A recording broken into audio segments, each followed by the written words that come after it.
isa sa isang nakakagimbal na balita. ay naku, sayang yung pera. Mga pera po ng sponsor nakuha ng isang Romeo Katakutan daw, no? Ginamit po ginamit yung sikat na ginamit po yung sikat na ano ba siya? Vlogger ba siya? yung police. Ilang subscriber siya? Si Sir 383,000 yata sa Si Sir Romeo Katakutan, na-scam po si Sardinas ng 13,000. Ang masaklap pa nun, pera po ng mga sponsor yun. 11,000. 11,000. So 2K lang yun sa'yo. Oh, meron ko ba yung sticker? Ay, naku. So, Hindi ng birthday. Kasi pwedeng oh, halika rito, kwento mo kung ano nangyari. Ano ba nangyari to? Ikaw nga. Hindi tumawag. Tumawag. Oo. Ngayon, okay, pausap nila nung una eh. Nagulat ako, humihingi na sa akin ng OTP. Sir, akin na nga, baka may nag-send dyan na OTP sa Gcash mo. Ay sa'yo, message. Ibigay mo sa akin siya para pumasok na yung pera mo. Tara ma'am, nilista. Sabi ko, sinisenyasan ko na. Yun. Ay, naku. Ito kasi si Tol Sardinas, may tarantalers. Mabilis. Ano niya pala. Mabilis mataranta pati nga Tapos marami pala siyang mga transaction, hindi pala agad-agad na magsimula dyan, no? Kaya tinanong niya yung una, yung birthday. You have received one, ano to? Birthday, tapos, Ano to? Trinay niya yung birthday mo i-gamitin pang ano. Oh, you have paid. Ano to? Gcash, Anali, Apostol. yan o, Anali Apostol na ng habo O, natin. sino naman to si Anali Apostol? Tingin pa. Yan o, Anali Apostol. Ang pangalan? Anali Apostol. Sa number niya. So, hanapin mo kung si kaninong Gcash yan. Diyan mismo natin malalaman na posible na ginamit lang yan kasi diyan magka-cash out. Kaya kung itatanggi niyang Anali Apostol na yan. Tapos may CCTV kung nagka-cash in siya doon, no? Cash out kung nagka-cash out siya doon. Oo. Ayan, tingnan nyo kung tiga saan yan at saan yung ano na yan. At ikaw naman, botsyog. Yung tabanan ni Rico. Ay, naku, akala ko, alam nyo ba, nag-chat sa akin si Calso. Sabi niya, Tol, may problema. Sabi ko, ano yun? Si Tol Sardinas na, tag dito, na scam 13K. Sabi ko, ay, magpa-prank siguro tong mga to. Ayun o, Anali. Ayun nga, Anali Apostol. So, andyan yung number o, pwede kong tawagan Masama pa nun. Yan, guys. Marami siyang na-scam. Ay, marami na siya. Sino? Marami siya na-scam. Ala, marami na pala. Sinend niya through QR code sa taong nangangalang Anali Apostol. Hindi pa nasiyahan na may natirang 150 at niload ko sa numero na yan, yung number. Ay, Si grabe. Anali, kasabot yan. Hindi. Pinost niya kasi na din siya 3 days ago na scam din siya Na-scam din siya. Pati nga. ng 4,000. Naku po, Diyos ko, 4,000. Ilan sila? 1,000. Facebook. Nag-ano. Eh, mga na-scam na rin pala. Oh guys, ang dami niya na palang na-scam. Yan, Ito, basahin ko sa inyo ha. Basahin ko sa inyo. Tumawag at nagpakilala si Bert Villa Franza na may numerong 0965522560 at nagsabing magpapadala sa BPI through GCash. Nag-ask ng details, nag-loan sa GCash, credit ko at inubos ang laman ng GCash ko. Sinend niya through QR code sa taong nangangailangan sa taong nagngangalang Anali Apostol. Hindi pa siya nasayahan na tirang 150 at iniload pa yung numero. Grabe, ang dami niyang na-scam, guys. Oo. Naku po ito, 150. Ang dami. So, grabe, no? Ang dami yung Kasi hindi, dito, yung gigil. nagsasend siya ng 1,940. Doon sa Anali Apostol na yan, tapos ganun din dito sa pinost ng So, ang tanong, hindi ba pwedeng kasabot niya ang Anali Apostol na yan? Posible kasi. Kasi siya, doon nagsisindi. Ito, yung na-scam na una, na yung tinitingnan nyo, Anali din. same spelling dito sa Oo. So, hanapin natin yung Annalyn Apostol na yan. Kung sino ba yan. Ayan o, meron pa siyang in-scam na may sakit. O, meron pa, may sakit daw. niya. May sakit. Oh. Hindi. Ay, in-scam niya tong may sakit. Yan. Tamo, ang babasahin ko po yung ano. O, sige, basahin mo. Sabi niya, ito yung kapatid na in-scam mo, Annalyn. Annalie Apostol, wala kang awa na i-post ko yung Gcash nila para makahingi ng tulong. Hindi mo dapat sila in-scam. Yun lang ang paraan para makahingi kami ng tulong para gastusin dito sa ospital. Tapos ito yung number na nang-scam sa anak ko. Bahala na ang Diyos sa inyo. And same number na sinabi mo kanina. Same din. Annalie Apostol din. Annalie Apostol. Ito yung in-scam niya. Grabe, oh. Pinost daw nung Kawawa na yung tao na ano mo pa. Ibaba mo yung brightness, be. Naghihingalo na yung tao, in-scam mo pa. ipinost daw nito yung Gcash nung ano. Ano, naghihingalo na yung tao, guys. O, tapos ano pa? In-scam mo pa. Pinost daw nila yung Gcash number nila. Tapos, akala daw nila na magbibigay ng Alam niyo yung ganyan. Ito yung inaano ko din eh. Na isa sa aksyonan ng gobyerno natin yung mga scammer na to. Paano ba ito masusolusyonan na may stop? Kasi yung ultimong mga pobre, no, na bibiktima nila. Biruin mo, yung 13K na yon na para sa sa mga tinutulungan ni Boy Sardinas, Ayan, is para makatulong yun sa kababayan natin na punta dun sa hinayupak na yun. Marami na pala siya ng ano. Hindi kayo lumalaban ng patas. Niya to. Ha? Grabe talaga. In-scam din niya yan? Ayan, tama, may sakit yan. Ano, yung may sakit nga eh, in-scam eh, ikaw pa kaya. Nag-post na siya ng Gcash niya. Gcash number. Tapos, yung Annalie Apostol daw na yun, nagsabi na magbibigay daw ng tulong dito sa taong may sakit na yan. Kasi nasa ospital.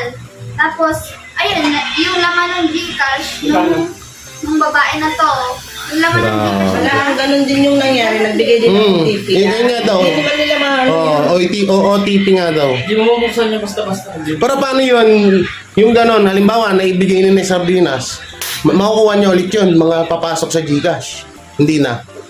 I-withdraw niya yun. Hindi, so halimbawa, may pumasok ulit sa Gcash mo, Oo, pag di ka nagpalit ng ano, o magpalit ka na. papalit ka ng password.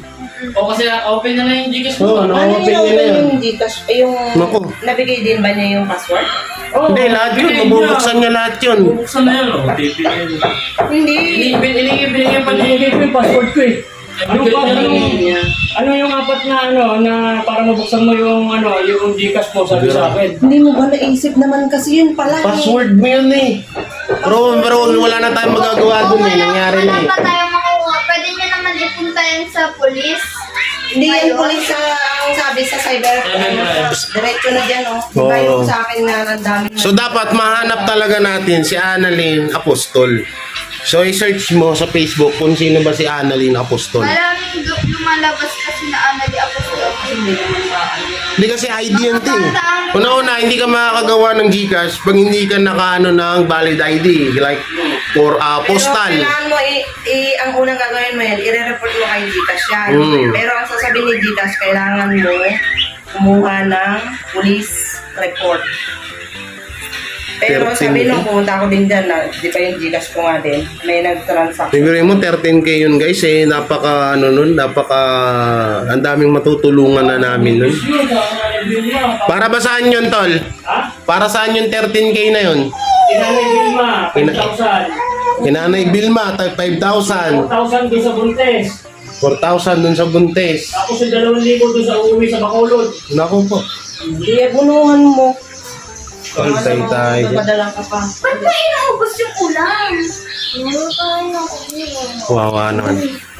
Kaya kayo. Nagulat ako, binibigay na yung OTP, binibigay na yung password. Hindi, yun palang una pa lang, di ba, nung pagpasok ko, yung birthday pa lang, binibigay na. Kaya kayo sa lahat ng mga kapanood nito, ako kasi, kapag dating sa pera kasi dyan ako mahutak eh. Hindi mahutak parang manggulang ah. Mahutak ako, yung tipong secure ba? Oo, doon ako lalo, Bakit tinawagan din ako nun eh. May tumawag ka. kasi may naging ganyan din sa akin. Sabi yung mga number lang na tumatawag. Sabi, ano OTP mo? Papadalang kita, lalo sa katulad namin mga charity vlogger. Tinira siya kanina ng diskarte na ano, yung... Sir, ito ba yung number mo? 147 na, tama no? Sa Gcash? Ang ganun? Ay, oo, sir, oo, sir. Ayo, baka may nag-send dyan na apat na, yung OTP, baka pwede mo bigay sa akin. Para may transfer ko na yung pera. Ne? Paano magiging may transfer yun na hiningi? Cancel. Wala, wala, nangyari na yan. Ang gawin na lang na, kasi ngayon guys, pupunta kami sa Laguna. Hanapin namin yung German na homeless doon. No, so, ayun nga nangyari. Akala ko nga, ipaprank lang ako nitong dalawa. Nag-chat sa si Calzo na, Tol, punta ka dito, may problema. Sabi ko, ay, prank tong dalawang to. Oo, kaya ready na ako eh. Kaso nung nakita ko yung mukha ni ate, iba na yung seryoso. Sabi ko, ay, di lang prank to. Totoo na. Tapos, si Tol Sardinas, hindi na kamukha ni Epi Quezon. Si Babalo na. Pagbuba ng tawag, hindi naman yung Gcash mo, puta pag tila, hindi pesos na lang. Ay, naku, sayang 13,000. Kahit umikot ka sa buong Pilipinas, wala kang madadampot mo. Ay, pero wala tayong magagawa eh, nangyari na eh. Pakiramdam nung tuot para sa ngayon. Ang tanong yun, tama yun, anong pakiramdam ng nakaloko ka ng kapwa mo Pilipino? Masarap ba? No, sana naman. Oo, kasi tsaka ang dami pati yung, alam mo yun, yung naka-dextrose na. Eh, ano may tawag dun sa Wala laman? ng tao, susunog to sa akin. Oo. Yan, dapat magsama talaga kayo ni Satanas dyan, ha? Ay, nako. Sinanla na siguro ng kaluluwa yun. Wala na yan. Yung mga ganyan tao, na yan, na sobra na yan. Halang na ang bitukan yan. Eh, kung yung ultimo nga naghihingalo na eh, iniskam pa eh. Diba? Nanghihingi na nga lang ng tulong. Tapos, ang ginawa, iniskam pa. So, ay, naku po, nakakagigil. Tutusin, pag nahuli kita, lulunukin kita ng buhay. Sabi sa'yo. Pigilan ko na siya. Ginagano ko yung gawin. Sige, salita. Naku po. Eh, di ba? Kunyari. Nainis pa sa akin, bakit ko sinasabi, ba't ko pinapakala ko na yung kausap niya. Yun lang. Tatanong bakit may kausap siya, nagbibigay ng birthday. birthday, huwag na binibigay. Yan po, at sa sobrang dismaya nito, yung tao na yan, sobrang dismayado, ayun, natae. Ay, nako, pero wala tayong magagawa doon. Alangan naman sisihin natin si Tol Sardinas, no? Wala tayong doon, nangyari na eh. Aware na lang sa iba. Aware na lang sana doon sa iba. Na kapag may mga nag-ano sa inyo, kapag may mga tawag dito, pag may mga nag-text na ganito ganyan, nanalo kayo ganito, yung sa Gcash, OTP, bigay niyo yung OTP, ganito ganyan, mga maraming katanungan. Lalo yan katulad namin mga charity vlogger, maraming nagpapadala sa amin din, no? So, una Gcash, no? So yan, wag kayo basta-basta magpapanuhay. Isipin mo nga itong Gcash, sabi niyo, wag i-share ang iyong OTP na bagong device na magre-request ng access sa Gcash account Lagi mo. mo yan nag-aal patalastas sa YouTube yan. Kung hindi, scam yan. At wag ibigay. Ang dami niyang saktong pagbagsak ng tawag, pasa niya agad sa Yun o, daming na-scam mo. Ang dami niyang 13K, 13,895, hindi ka ba inimana ng butal? 90 pesos. Ay, nako. So, Annalie Apostol. Oo. Ang pangalan nung napuntahan, yung sinenda ng Gcash, no? Annalie Apostol. So, sino ka man, Ma'am Annalie Apostol? sisihin ka ba yan ng Gcash kung tinawag? Yan dapat ang So, kung sino ka man po, ganito, you have received 100K. Sarap gulpingin. Bulpin yan eh. Nailabas mo na ba sa sa CR yung sama ng loob mo? Oo. O tara, magkantahan na lang tayo sa sasakyan guys. Punta na kami Laguna, hanapin namin si Mr. Drop ba yun? Pangalan ng German. So hanapin na namin. Yan. So, yan mo tol, may blessing na mas malaki pa sa'yo. Malay mo bukas, mag 60,000 subscriber ka na. Okay. Yan guys, punta namin sa sasakyan. Know this how to whisper and know it's what to do and know what needs you to close and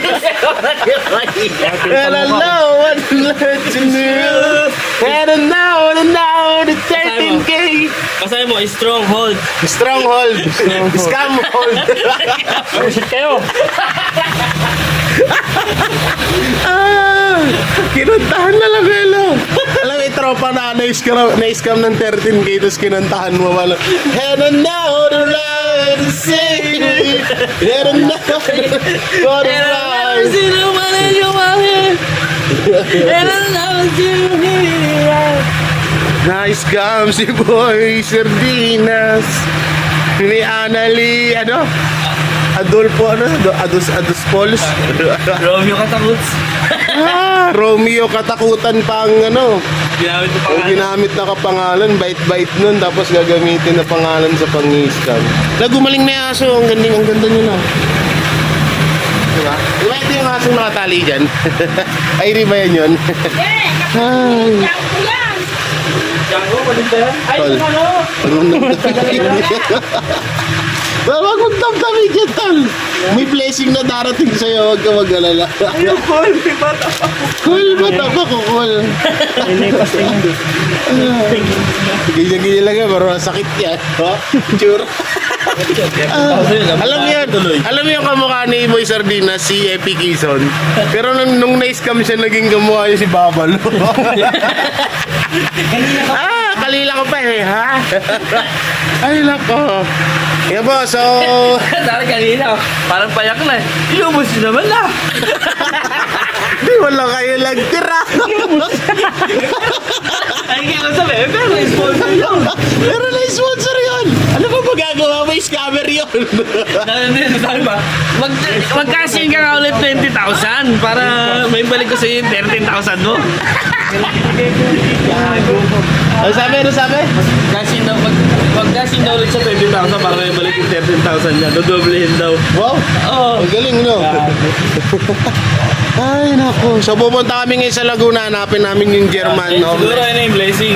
Siguro ito na yung blessing na lang sa amin. Kawawa naman si Tol, oh. Hindi, sa totoo, Sen, pera ng sponsor kasi yun. Kaya sobrang sakit lang na, di ba, pangtulong dapat. Eh, nangyari, na-scam pa. So, and now on the night is fading. And now on the right to the side. Ay, nako. O, sige guys, yun. Oo, kasarap sa beer niyan. Taginawa, medyo nagmumulo. Oo. Yung tipong nakaganong ka sa San Mateo, nagbibir ka, tapos, and now the right side. Imaginein mo yung 13K na nawala sa'yo. Yun. So, inaano lang namin sa sakyan at alis na rin kami. Ano yung gulong mo tala? Malambot. Sana makita namin dun yung si German, no? So, mamaya na ulit. And now the night is fading.